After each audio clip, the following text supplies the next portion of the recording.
She just had a lot going on for herself. Well, I'm going to say she has a lot going on for herself. I'm not even going to talk about her in the past tense. It just seems like it's so long since we've seen her now. Her grandmother called my husband and said, "Did you know Akia was missing?" And he called me at work. And I'm like, "What are you talking about? What do you mean she's missing?" And we pull it up online, and there's the story of her being missing. And so that's where everything stops. No one has seen her, heard from her, nothing. And one thing I do know about her is that she would never leave her daughter and her younger sister and brother. Never in a million years. They kept saying, "Oh, well, she's an adult. She can walk away." And we're thinking, well, what 8-month woman, in her state is going to just get up and walk off? We called all the hospitals. We called the morgues. We called birthing centers. We called homeless shelters. We called everywhere, giving descriptions, and nothing. Every time we go, we always talk to people, and they say, "I've never even heard of her story." And it's like, well, how can you not hear her story? It's 4 houses down from where you live at. And these were for people that had been living there at the time she went missing. I guess it's just the perseverance of not stopping. And it's an everyday thing. We wake up thinking about her. We go to bed thinking about her. We call each other at lunch thinking about her.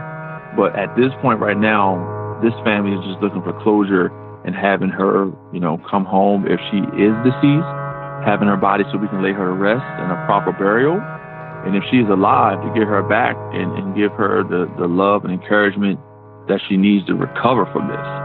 But it's kind of hard when you know that she had to have medical attention to have her child, and at the capacity that she was in, where she could barely walk, she couldn't do too many things for herself, that if somebody did take her, and we just have to keep pushing.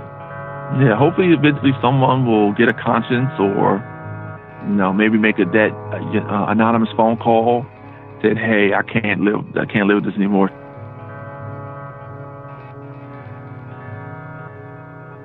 On May 3rd, 2017, 22-year-old Akia Eggleston was last seen on surveillance video withdrawing money from her bank account in Baltimore, Maryland. She was 8 months pregnant with her second child and was unable to drive or even walk more than a short distance because her pregnancy was considered high risk and she had been put on bed rest. After this bank transaction, Akia was never seen again. She was preparing to move to a new apartment and was planning her baby shower, where she was excited to announce the gender of her new baby with those she loved.